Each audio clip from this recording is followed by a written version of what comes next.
Hey guys, welcome back to Grace and Truth Fellowship. I want to share with you a prophecy, and this isn't something, usually we talk about prophecies in the Bible that came true, but this is a prophecy that came true in my life, and it was given to me by a woman who, honestly, I had never met until the day that she gave me this prophecy. I walked into a church not really expecting anything, and this has been around 25 years ago. I was roughly 10 years old, my brother and I, when this happened to us. And we walk into a church, and our mom, we had a single mother who was, she had 4 kids, so she struggled, and she would do her best to take us to a church every now and then. And we weren't regular churchgoers by any means, but every now and then we'd go to a different church and we'd kind of like it, and we'd stay there for, a couple weeks, then we'd lay off, and then we'd come back to some other church. And most of the churches we went to were kind of charismatic in nature. Well, one specific church stood out to me, and it was a new church. We'd never really been there, but it was a small church. All right. Well, we walk in, and at the end of the service, and this was pretty typical of the churches we saw, there would be somewhat of an altar call or a prayer session at the end where people were receiving prayer that needed prayer, and every now and then you'd have somebody come around and they would speak to you, about what they saw God, telling them about your life. Well, one day, we're going to, I'm just kind of trying to blend in, and we're sitting here, my brother and I, being kind of quiet. We're sitting there, and this woman walks up to us, and she had been praying for other people, but she singles us out, and she says, "Come here," and she grabs us and takes us off to the side, and kind of up near the front of the church, and she said, "God wants me to tell you something." And when someone tells you they have a message, it kind of sticks with you. When they say it's from God and it's about you, you get excited because you're eager to believe this. You're eager to hear this message from God. And she grabs us and she says, "Take each other's hands," and which I was kind of freaked out by grabbing my brother's hand. Guys don't do that. But, she said, "You guys are going to compete in a sport one day." And if you saw us at the time, competing at a sport would be the last thought that enter your mind. We were very small, not very athletic kids. And she said, "You're going to compete in a sport, and you're going to be some of the very best at this sport. You're going to be some of the best in the nation. And before all of your events, you're going to take each other's hands and you're going to pray." And she told us that we were going to be a witness to people because of our prayers and because of our lives, that was going to be a testimony to the people around us. And, that to me, that was something that really stood out, that specific moment. But to be honest, I kind of forgot about it. Years had gone by, 5 years go by. We had not began competing in a sport. We're entering high school. We're 15 years old, going on 16 years old. We have not become great at anything. So it's easy to forget a moment like that, a prophecy like that, when you start to feel like, what, does that even apply to me? Did this woman really even know? And just randomly, and it's funny how things work when you look at how God works in your life and the people that he brings into your life. A wrestling coach at our high school walks up to us we didn't know this guy from anyone, and he says, "What are you guys doing, after school these days? You play any sports?" And yeah, of course. "No, we don't play any sports. We were probably going to drop out of school eventually." And he says, "Well, why don't you guys try wrestling? Why don't you give it a shot?" And we were like, hey, what else are we going to do, right? We don't do anything else. Let's go. Let's give it a shot. And just kind of out of nowhere, we start this insane sport of wrestling. We go 1-to-1 practice, and I think that was the day we knew that this is this gladiator sport that we've been missing in our lives. This fight to the end, man-to-man thing. And we were always big fans of like martial arts movies and fights and things like that, but we had never really been introduced to this sport. And it was just, it was infectious. We wanted to be great at it from the very beginning. And fast forward to the state tournament our freshman year, we were awful. Obviously, we started very late. Most wrestlers start at a very young age. We got a very late start. But being twins, I think that gave us an advantage, because once I saw the state championships and I saw that you could be the best in your weight class, you could be the champion, you get the gold medal. I saw that and I said, that's what I want to be. I want to be a champion. I want to be the best And I didn't just want to be the best in the state I was at. I wanted to be the best in the world. I wanted to be an Olympic gold medalist. And I started having these big dreams and these aspirations of being a national champion at college. And my brother and I began training in a way that most would say was kind of fanatical. We were obsessed.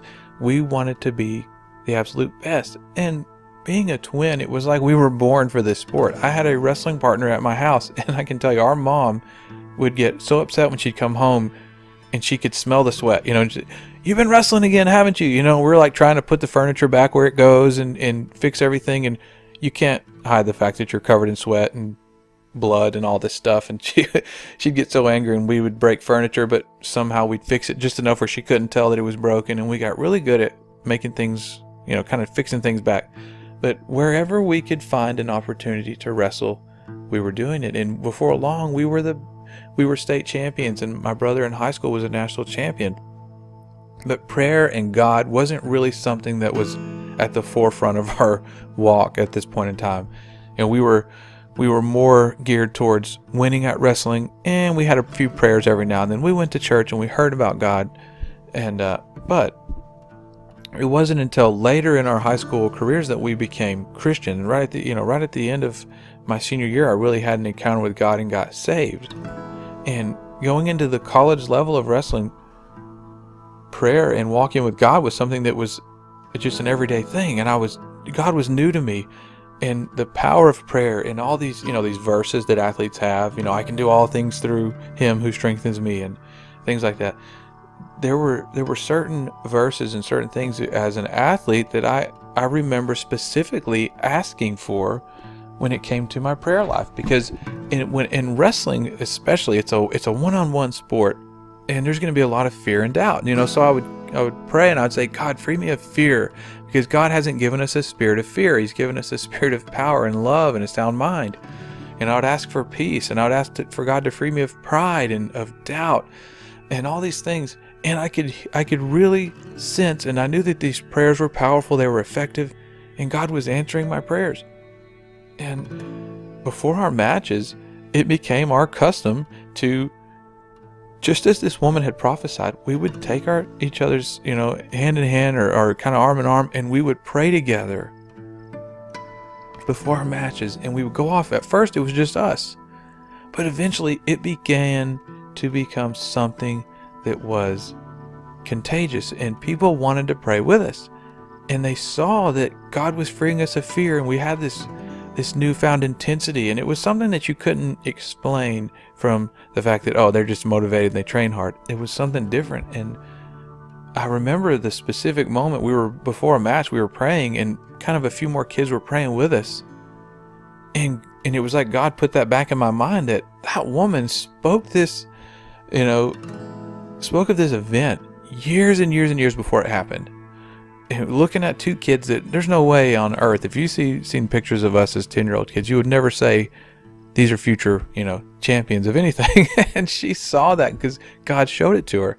And, years later, I came to this knowledge of what God does with his prophecy. And when he pours out his spirit on us, the power of that to actually speak his word and to see things and to receive a message. And I think we take that lightly.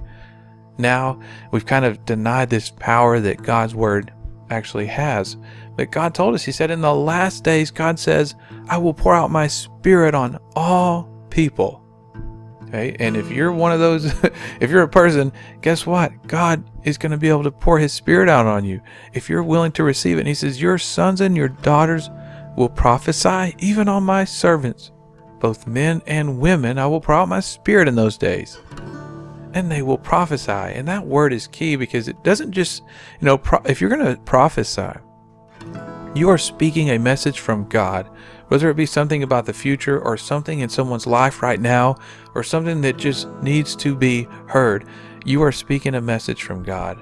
And that's what this woman was doing. And that was a powerful testimony. You have these altar call moments, and you come up and here's this woman you've never met. And she begins telling you of these events that are going to take place in the future. These things is there any way that she could have just randomly made this up? You guys are going to be great at a sport, and you're going to take hands and pray before all of your events, and people are going to see that. And here we are, these kids probably destined to drop out. We were the first in family to graduate high school. It wasn't like we were headed down this path that this woman had predicted. We were far from it.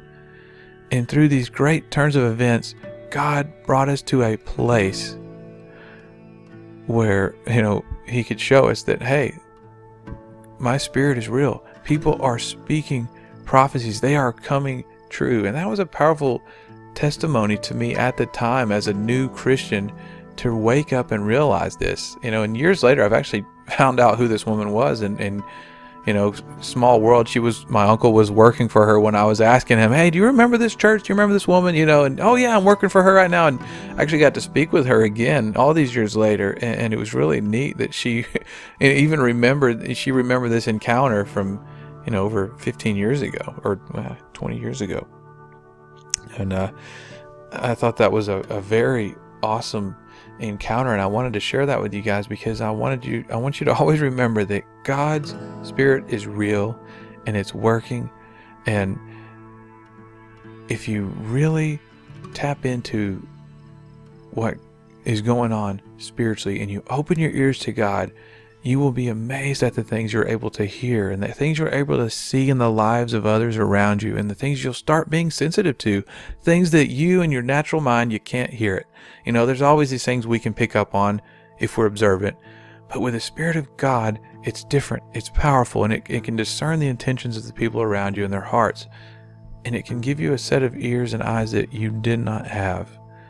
And I think we should all strive to receive those ears from God that can hear, and those eyes that can see what only God can see, so that if there's a message that we need to give somebody, whether it's a prophecy about the future or something that's going on in their life, that we be equipped to do that. Thank you, and God bless.